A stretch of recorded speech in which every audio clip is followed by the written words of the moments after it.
ప్రభువు ఘనమైన నామమునకు మహిమ కలుగునుగాక. మన ప్రభువును రక్షకుడును నైనా యేసుక్రీస్తుల వారి యొక్క ప్రశస్తమైన నామమునకి మహిమ ఘనత ప్రభావములు యుగ యుగములకు కలుగునుగాక. సర్వాధికారి అయిన దేవుడు ఆయన యొక్క గొప్ప కనికరమును బట్టి మరొక శ్రేష్టమైన శుభదినములో దేవుని మాటలు మనము ధ్యానము చేయుటకు దేవుడు మనకిచ్చిన ఈ గొప్ప సదవకాశమును బట్టి దేవాది దేవునికి మనము ఎంతగానో స్తుతులు చెల్లించబద్దులమై ఉన్నాము. అదే సమయంలో దేవుని వాక్యము వింటూ సంవత్సర కాలం అంతా కూడా ఆధ్యాత్మికంగా బలపరచబడినటువంటి దేవుని ప్రియబిడలైన మీ అందరికీ కూడా నిండు శుభాభివందనములు తెలియచేయచ్చు ఉన్నాను. ప్రియులారా, వందల ప్రసంగాలు ఒకదానితో ఒకటి సంబంధం లేకోకుండా దేవుని మదిలోని ఆలోచనలు మీతో పంచుకోవడానికి ప్రభు సహాయం చేశాడు. గొప్ప దేవుడు, సర్వాధికారి అయిన దేవుడు ఆయన మేలులన్నిటి కొరకై ఆయన ఘననామమునకు మహిమ కలుగునుగాక. అలాగే దేవుని వాక్యం వింటూ ఆత్మీయముగా బలపరచబడుతున్న వీక్షకులైన మీ అందరికీ కూడా శుభవందనములు తెలియచేయచ్చు ఉన్నాను. బాగున్నారు కదండి? మరికొన్ని గంటలలో నూతన సంవత్సరం దేవుడు మనకు దయచేస్తున్న మరొక దయా కిరీటం. ఇలాంటి శ్రేష్టమైనటువంటి శుభదినములో దేవుడు ఇంతవరకు ఏమి చేశారు అనే అంశ భాగము ద్వారా మీతో మాట్లాడాలని నేను ఆశపడుతూ ఉన్నాను. సో ఈ దినమున మనం ధ్యానం చేయబోతున్న అంశ భాగము దేవుడు ఇంతవరకు మన ఎడల ఏమి చేశారు.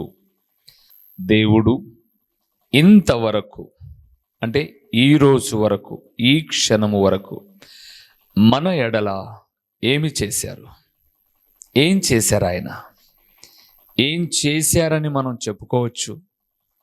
అందుకే ఈరోజు మనం ధ్యానం చేస్తున్న ప్రతి మాటలో ఇంతవరకు ఇంతవరకు అనే మాటలు మన ఆత్మీయ జీవితాలను సరిచేసుకున్నట్టు కొరకై దేవుని వాక్యాన్ని మనం ధ్యానం చేద్దాం. రండి, మనకు బాగా పరిచయమైన మూల వాక్యాన్ని లేదా మొదటి విషయాన్ని మీకు జ్ఞాపకం చేస్తాను.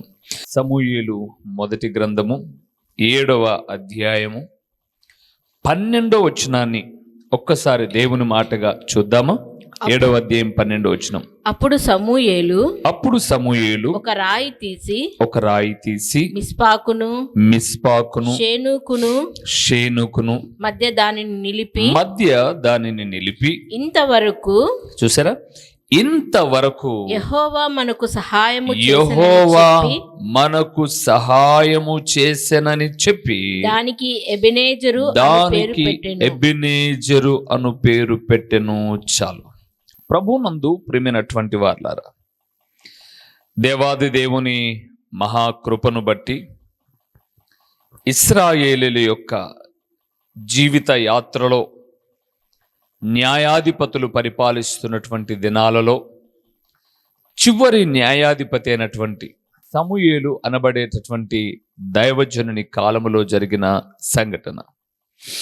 వాస్తవానికి వారు ఎక్కడైనా యుద్ధానికి వెళ్తున్నప్పుడు సమూయేలు గారి సహాయమును కోరి ముందుకు వెళ్తూ వచ్చేవారు. ఈ 7వ అధ్యాయాన్ని మనం చూస్తే వారు కిర్యాతారిమునకు వచ్చి మందసమును తీసుకుని వారితో అనగా ఫిలిస్తీయులతో యుద్ధమాడడానికి వచ్చారు.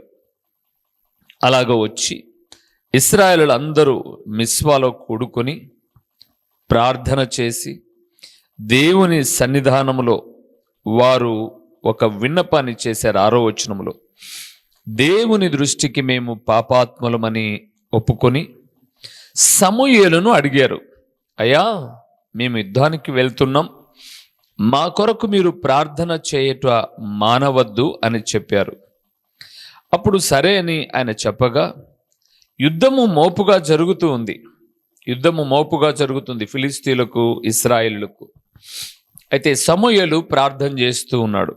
మొత్తం పైన ఉరుములు మెరుపులు మెండుగా కురిపించి దేవుడు ఫిలిస్తీయులను ఓడగొట్టి ఇశ్రాయేలు చేత వారు ఓడిపోయిన తర్వాత బేత్కారు వరకు ఫిలిస్తీయులను ఇశ్రాయేలీలు తరిమారు.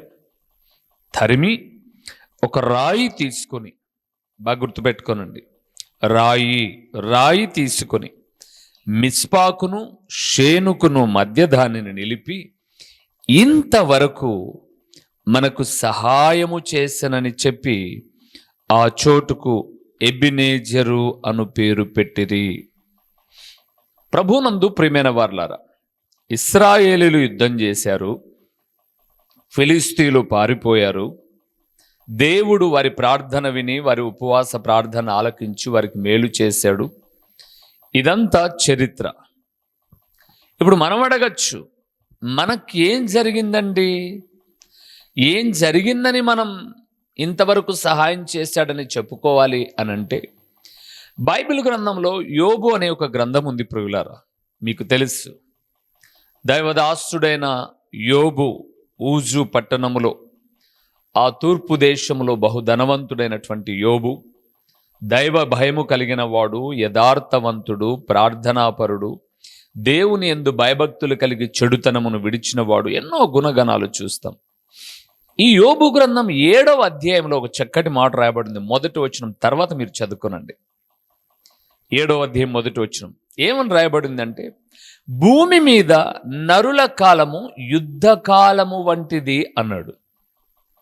దైవ జనాంగమా, ఇశ్రాయేలీలు ఫిలిస్తీయులతో యుద్ధం చేసి ఫిలిస్తీయులను తరిమిన తర్వాత ఒక రాయి తీసుకొని షేనుకును మిస్పాకును మధ్య నిలిపి ఇంతవరకు దేవుడు మనకు సహాయము చేసనని చెప్పి ఎబినేజరు అని పేరు పెట్టారు. ఎబినేజరు అను పేరుకు అర్థము సహాయపు రాయి అని మనం చూస్తాం. ఇప్పుడు యోబు గ్రంథం 7వ అధ్యాయం 1వ వచనంలో నరుల కాలము భూమి మీద యుద్ధ కాలము వంటిది కాదా అన్నాడు.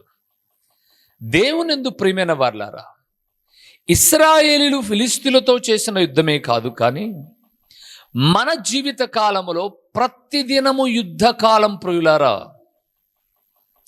అపవాది అట గర్జించు సింహము వలె ఎవడిని మింగుదునా అని కలియ తిరుగుతూ ఉన్నాడు.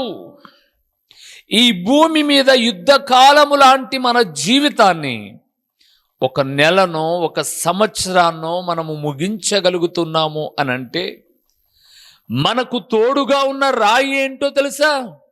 బైబిల్ గ్రంథం సెలవిస్తుంది, తృణీకరించబడిన రాయి మూలకు తలరాయి ఆయను. ఎవరండి ఆ రాయి? మన ప్రభు అయిన యేసుక్రీస్తు.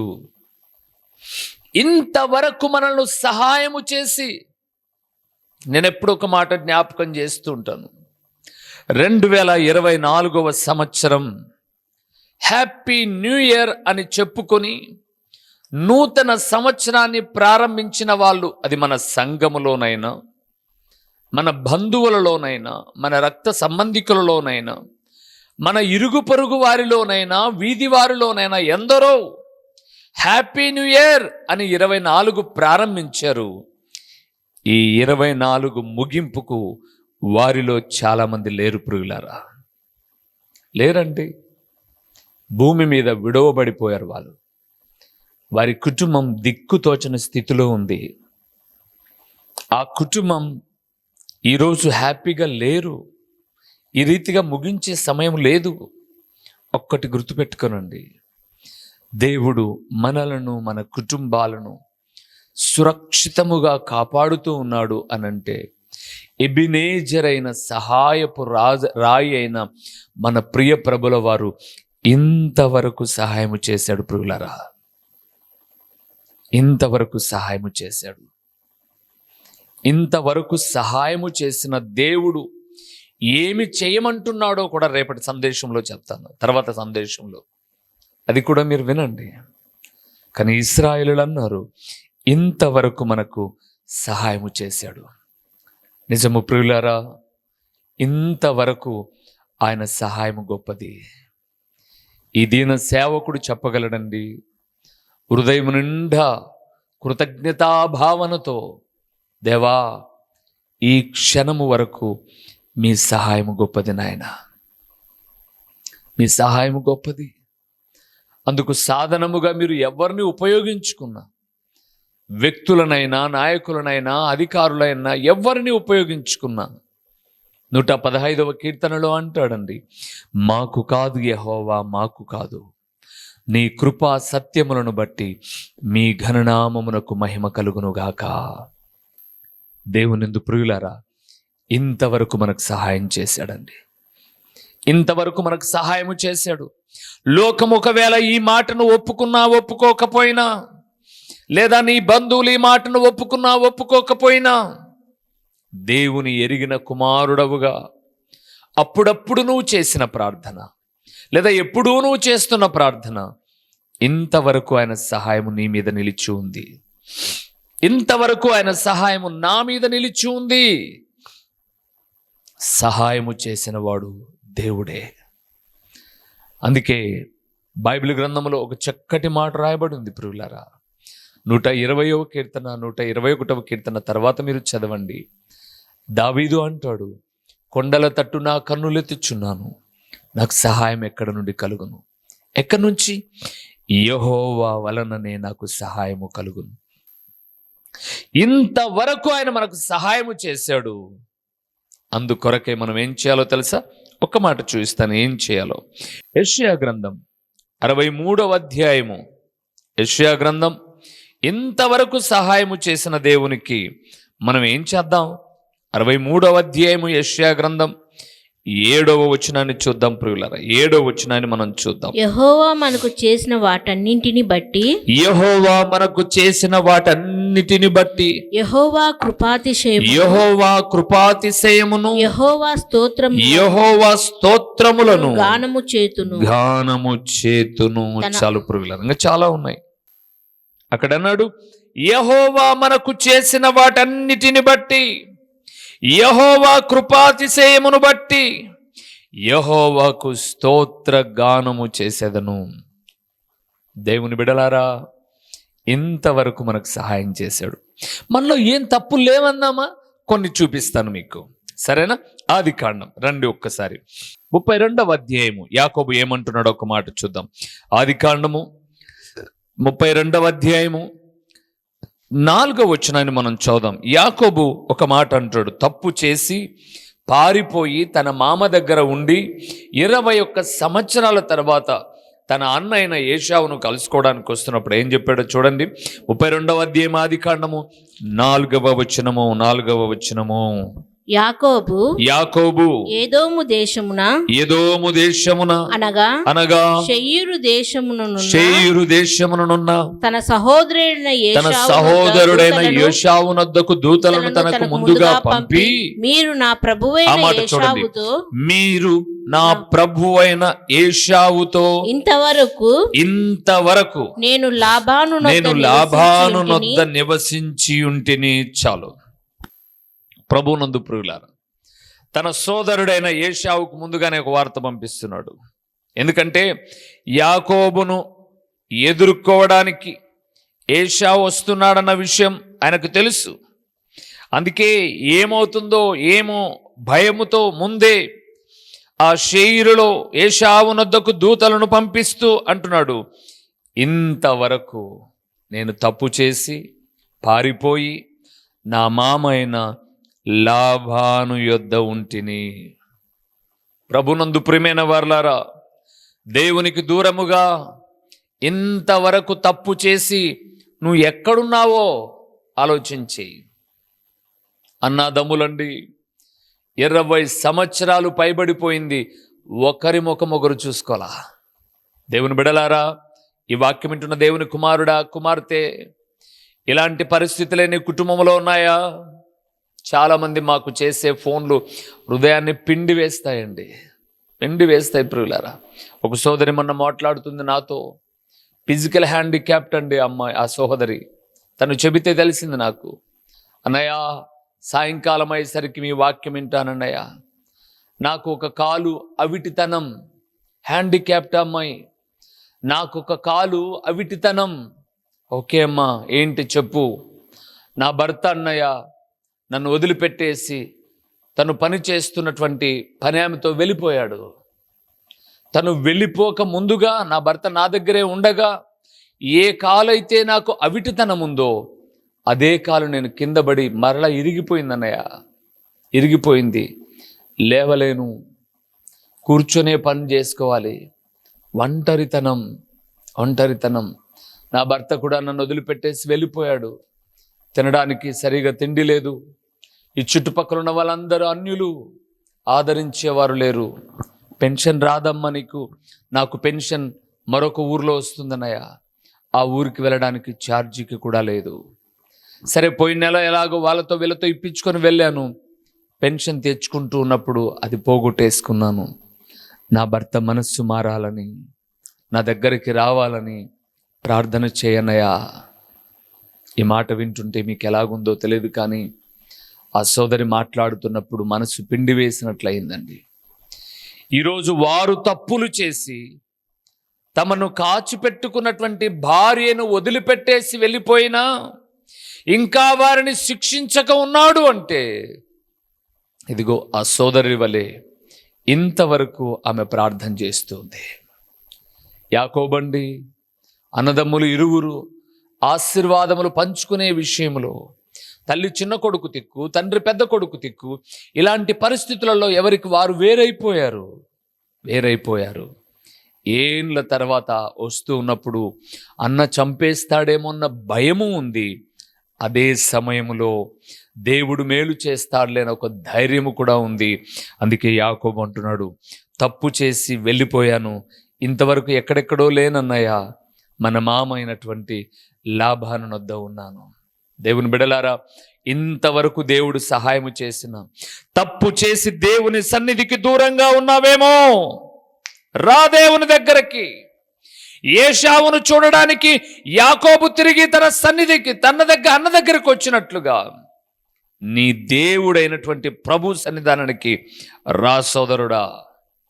ఎందుకు రావాలి నేను అనే ఒక ప్రశ్నను వేసుకుంటావా?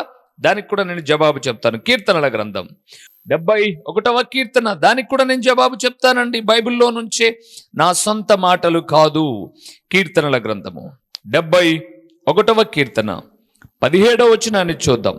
అక్కడ ఒక చక్కటి మాట దైవదాసుడు మాట్లాడుతున్నాడు, దావీదు గారు. చూద్దాం. దేవా, బాల్యము నుండి నీవు నాకు బోధించుచూ వచ్చితివి, ఇంతవరకు నీ ఆశ్చర్య కార్యములు నేను తెలుపుచునే వచ్చితిని. చాలు. దావీదు ఏమన్నాడండి ఈ మాట? బాల్యము నుండి నీవు నాకు చెబుతూనే ఉన్నావు ప్రభువా, ఇంతవరకు నీ ఆశ్చర్య కార్యాలు నేను ఎన్నో చూశాను. దావీదైతే తెలుపుతున్నాడంట ఇతరులకు, నీవు ఆయనను స్తుతించకపోయినా బాల్యము నుంచి ఇంతవరకు ఆయన ఆశ్చర్యమైన కార్యాలు నీ మీద చూపుతూ ఉన్నాడు. సోదరుడా, సోదరి, ఇంతవరకు సహాయము చేశాడు దేవుడు. ఎలాగో తెలుసా? తప్పులు క్షమించి, యాకోబు తప్పులు క్షమించి ఏశావు మెడ మీద పడి ముద్దుకున్నాడండి. రెండవదిగా, బాల్యము నుంచి ఆయన ఆశ్చర్యమైన కార్యాలు మనం చూస్తూనే ఉన్నాం. ఇంతవరకు బాల్యము నుంచి ఆయన ఆశ్చర్యమైన కార్యాలను చూస్తూనే ఉన్నాం. మార్పు చెందమా మనం? దేవుని ప్రియబిడలారా, ఈ 71వ కీర్తనలో చాలా మంచి వచనాలు చెప్పాడండి. దావీదు అంటాడు, అనేకులకు నేను ఒక వింతగా ఉన్నాను ప్రభువా. 7వ వచనంలో అంటాడన్నమాట, అనేకులకు ఒక వింతగా ఉన్నాను. అవునండి, దేవునిందు ప్రియమైన వారలారా, ఈ పులివెందుల పట్టణములో ఈ దీన సేవకుడు ఒక వింతగా ఉన్నాడండి. ఏ విదేశీ సహాయము లేదు, స్వదేశీ సహాయము లేదు. దేవుడు తన మహా కనికరాన్ని బట్టి తన బిడ్డలను ప్రేరేపించి ఎవరి ద్వారానో ఒకరి ద్వారా అందించే సహాయము ఒక ఉన్నతమైన పరిచర్య చేస్తూ కొన్ని ఆత్మలను ఇచ్చినప్పుడు వారిని దేవుని వాక్యము చేత బలపరుస్తూ ఈ టీవీ పరిచర్య ద్వారా 5 సంవత్సరాలు నిరంతరము దేవుని పరిచర్య కొనసాగుతూ ఉంది అని అంటే ఆశ్చర్యమైన కార్యములు ప్రియులారా, అనేకులకు ఒక వింత. నాతో పాటు సేవలో నన్ను నడిపించిన పెద్దవాళ్ళు ఉన్నారు, నాతో సమకాలీకులు ఉన్నారు. ఈ రోజులకు వాళ్ళకి ఆశ్చర్యమే. ఎలాగ సాధ్యం రూబేనుకు? ఒక ఫోన్పే వేయడు, గూగుల్ పేనే వేయడు, QR కోడ్ వేయడు, ఖచ్చితంగా మీరు ఇస్తేనే రేపు వారం ఆపేస్తున్నామని చెప్పడు, దేవుని వాక్యం ప్రకటిస్తూ వెళ్ళిపోతూ ఉన్నాడు. ఎలాగ సాధ్యం? బాల్యము నుంచి ఆశ్చర్యమైన క్రియలండి. ఏ తల్లిని ఆయన తట్టి లేపుతూ ఉన్నాడో, ఏ తండ్రిని తట్టి లేపుతూ ఉన్నాడో, ఏ చెల్లెలను ప్రేరేపిస్తూ ఉన్నాడో, ఏ సోదరుని ప్రేరేపిస్తూ ఉన్నాడో. సంవత్సరం అంతా దేవుని వాక్యం వింటున్నాం. ఒక 1000 రూపాయలు మనం ఇస్తే బాగుంటుంది. ప్రతి చిన్న వాటిని ఒడిసి పట్టి ఉన్నతమైన పరిచర్యలో వెచ్చిస్తూ దేవుని వాక్యము ప్రకటిస్తూ ముందుకు వెళ్తుంటే 71వ కీర్తన 7వ వచనంలో దావీదు అన్నట్లు అనేకులకు ఒక వింతగా ఉన్నాను. బాల్యము నుంచి ఈ రోజు వరకు ఆయన ఆశ్చర్యమైన కార్యాలను చూస్తూ ఉన్నాను. ఆయన ఆశ్చర్యమైన కార్యాలను చూస్తూ ఉన్నాం ప్రియులారా. అయితే ఆయన ఆశ్చర్యమైన కార్యాలను చూస్తూ ఉంటే ఒక్క మాట చెప్పి ముందుకు వెళ్తాను. ఏంటో తెలుసా? ఈ రోజుకు కూడా, ఇంతవరకు కూడా అనేకులకు ఒక్క విషయం అర్థం కావడం లేదు. ఏంటో తెలుసా? ఆ మాట చెప్తాను. ప్రభు అన్నాడు చూడండి, మత్తయి సువార్త 15వ అధ్యాయము, మత్తయి రాసిన సువార్త 15వ అధ్యాయము 16వ వచనాన్ని మనం చూద్దాం. 16వ వచనాన్ని మనం చూద్దాం. ఆయన, యేసుప్రభు అంటున్నాడు, ఆయన మీరును ఇంతవరకు అవివేకులై ఉన్నారా? చాలు ప్రియులారా. పేతురు వచ్చి అడిగాడు, ప్రభువా నువ్వు ఇందాక చెప్పావు చూడయ్యా ఒక ఉపమానం, ఆ ఉపమానంను గూర్చిన భావాన్ని మాకు చెప్పయ్యా అని అడిగాడు. అప్పుడు దేవుడు అంటున్నాడు, పేతురు లేదా దేవుని ప్రియ శిష్యులారా, మీరు ఇంతవరకు అవివేకులై ఉన్నారా? మీరు అడగచ్చు, ఎలాగ సాధ్యం? ఇంతవరకు ఆశ్చర్యమైన కార్యాలు, ఎవరిని అడక్కోకుండా దేవుని పరిచర్య జరుగుతుంది అంటున్నారు, ఎలాగ సాధ్యం అనే ఒక ప్రశ్న మీరు వేసుకుంటే, ఒక దేవుని సేవకుడిగా నేనేం చెప్తున్నానో తెలుసా? వాక్య భావము ఇంతవరకు మీకు అర్థం కావడం లేదా? ఇంతవరకు వాక్యాన్ని నమ్మడం లేదండి. నేను నమ్మాను ప్రియులారా, నా దేవుని వాక్యాన్ని నమ్మాను. వాక్యమై ఉన్న ప్రభునందు విశ్వాసం ఉంచాను. ఆయన నడిపిస్తే నేను నడుస్తూ ఉన్నాను. ఆయన చేయి పట్టి నడిపిస్తూ ఉన్నాడు. దినదినము ముందుకు తీసుకువెళ్తూ ఉన్నాడు. ఇది రూబేను గొప్పతనం కాదు, వాక్చాతుర్యం కాదు, లేదా గొప్పతనము కాదు, కేవలం వాక్య గొప్పతనం. నన్ను చూసి ఎవరు 10 రూపాయలు కూడా ఇవ్వరండి. నేను ప్రకటిస్తున్న దేవుని వాక్యము వారి హృదయాన్ని తాకుతూ ఉన్నప్పుడు ఇలాంటి మాటలు మరికొన్ని హృదయాలను తాకాలని ఇంతవరకు దేవుని పిల్లలను ఆయన ప్రేరేపించి సహకారం అందిస్తూ ఉన్నాడు. దేవుని కుమారుడా, కుమార్తె, ఇంతవరకు ఆయన సహాయం చేశాడు మనకు. ఒక ఫిలిస్తీయులతో ఇశ్రాయేలుల పోరాటములో ఇశ్రాయేలీలకు మాత్రమే కాదు, యోబు గ్రంథం 7 మొదటి వచనంలో చెప్పబడిన రీతిగా నరుల కాలము భూమి మీద యుద్ధ కాలము లాంటిదైనప్పుడు ఈ యుద్ధ కాలము లాంటి జీవితములో ఇంతవరకు ఈ వాక్యము చూసే ఓ తల్లి, తండ్రి, సోదరి, సోదరుడా, నీకు అలాగే నాకు, మనందరికీ, మన కుటుంబాలకు ఇంతవరకు సహాయము చేసిన వాడు మనం ఆరాధిస్తున్న ప్రభు అయిన యేసుక్రీస్తు. అయితే మీరు అడగచ్చు, ఇంకా చేయడన్నా? ఇంతవరకు సహాయము చేసిన దేవుడు ఇక ముందు కూడా సహాయము చేయనై ఉన్నాడు. నమ్మండి. ఇంతవరకు సహాయము చేసిన దేవుడు మధ్యలో విడిచిపెట్టేవాడు కాదు ప్రియులారా. బైబిల్ గ్రంథం సెలవిస్తుంది, ఆయన మరణం వరకు, అంతము వరకు నడిపించే దేవుడు. ఈ దేవుడు మనకు సదాకాలము దేవుడై ఉన్నాడు. ఆయన మరణము వరకు మనలను నడిపించును. మరణ తదనంతరం ప్రభుతో యుగ యుగాలుండే భాగ్యాన్ని ఇచ్చేవాడు. అందుకే ఇంతవరకు ఏ తప్పిదాల్లో ఉన్నావో, యాకోబు తన సోదరుడైన ఏశావు దగ్గరికి రాకముందుగా ఇంతవరకు నేను లాబానునొద్ద ఉంటిని అన్నట్లుగా, ఇదిగో ఇంతవరకు నువ్వు ఇంకా ఏ తప్పిదాల్లో చిక్కుకొని ఉన్నావో, ఇంతవరకు బాల్యము నుంచి ఆశ్చర్యమైన కార్యములు చేసిన దేవుని ఎదుట నీవు అనేకులకు ఒక వింతగా ఉన్నావు, దాన్ని చాటించలేని స్థితిలో ఉన్నావేమో, ఇంతవరకు వాక్యమును అర్థము చేసుకోలేనటువంటి వ్యక్తిగా ఉన్నావేమో. వాక్యం దగ్గరికి రా. ఎందుకు వాక్యం దగ్గరికి రా అంటున్నానో తెలుసా? వాక్యము దేవుడై ఉన్నాడు ప్రియులారా. బైబిల్ గ్రంథం సెలవిస్తుంది. యోహాను భక్తుడు అంటున్నాడు, ఆది యందు వాక్యం ఉండెను, వాక్యము దేవుని యొద్ద ఉండెను, వాక్యము దేవుడై ఉండెను, ఆ వాక్యమే శరీరధారి అయి మన మధ్యలోనికి వచ్చారు. ఎవరండి శరీరధారిగా మన మధ్యలోనికి వచ్చింది? మనం ఆరాధిస్తున్న ప్రభు అయిన యేసు క్రీస్తు వారు మాత్రమే. ఆయన ఎబెనేజర్ అయిన రాయి. తృణీకరిస్తున్నారు చాలా మంది. ఈయన ఏదో ఒక ఇండియా దేవుడు కాదు, అమెరికా దేవుడు, ఆస్ట్రేలియా దేవుడు అనుకుంటున్నారు. కాదు, ఆయన సర్వ మానవాళికి దేవుడై ఉన్నాడు. సర్వ మానవుల కొరకు ప్రాణం పెట్టిన దేవుడై ఉన్నాడు.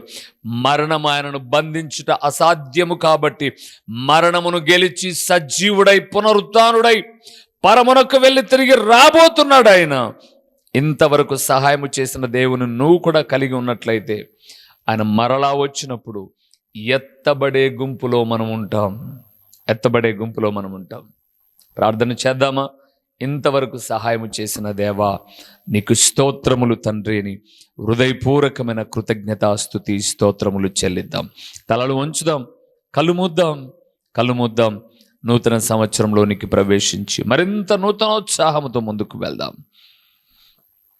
మహిమా స్వరూపివైన మా ప్రియా పరలోకపు తండ్రి, ప్రేమా స్వరూపి, కరుణా సంపన్నుడా, మీ ఘనమైన నామమునకు స్తోత్రములు చెల్లిస్తూ ఉన్నాము నాయనా. ఇంతవరకు మాకు సహాయము చేశారు తండ్రి.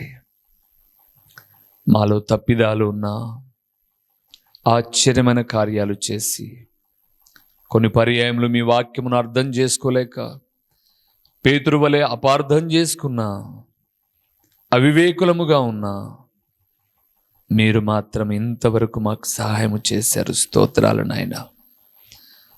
మా ప్రియులందరినీ మీరు దర్శిస్తున్నందుకు స్తోత్రాలు. రానున్న దినాలలో రెట్టింపైన ఉత్సాహముతో మరి ఎక్కువగా మీ సహాయ సహకారములు మేము పొందుకుంటూ మీకు సాక్షిగా బ్రతకడానికి సహాయం చేయండి. ఇంతవరకు మా మాటల ద్వారా, చూపుల ద్వారా, క్రియల ద్వారా, తలంపు ద్వారా, నడక ద్వారా, పడక ద్వారా దొర్లిన ప్రతి పాప దోషములను పరిహరించి నాయనా వీపు వెనక వైపున పారవేసి మీ గొప్ప కనికరము చేత మమ్మల్ని కాపాడినందుకు స్తోత్రములు. మీరు మా మీద కృపదలిచి ఉన్నారు, కృప చూపుతూ ఉన్నారని మేము పాపమందు నిలిచి ఉండక పరిశుద్ధపరచబడి పవిత్రపరచబడి మీ స్వారూప్యములోనికి మేము మార్చబడినట్లు సహాయం చేయండి. రానున్న దినాలన్నీ కూడా మునుపటి కన్నా అధికమైన మేలులతో మీరు తృప్తిపరిచి కృప వెంబడి కృపను అనుగ్రహించి ఏవైతే నిబిడలు ఎదురు చూస్తున్నారో అందించి మహిమ పొందమని, ప్రకటించబడిన పరలోకపు సంగతులు వ్యర్థముగా పోకుండా సారవంతమైన నేలను పడిన విత్తనము వలె 30 అంతలుగా 60 అంతలుగా 100 అంతలుగా ఫలింపచేసి మీ ఘననామానికి మహిమ ఘనత ప్రభావాలు మీరు కలుగు చేసుకునమని ఎంతైనా నమ్మదగిన దేవుడవైన మీకు స్తుతులు చెల్లించుకుంటూ యేసు నామములో అడిగి పొందియున్నాము తండ్రి. ఆమేన్. మా చిరునామా దైవజనులు బ్రదర్ ఓ రూబేన్ గారు, క్రీస్తు ప్రార్థనా మందిరం, డోర్ నెంబర్ 1-10-386, నగరిగుట్ట, పులివెందుల, కడప జిల్లా. మీ ప్రార్థనా అవసరాల కొరకై సెల్ నంబర్ 9989067409.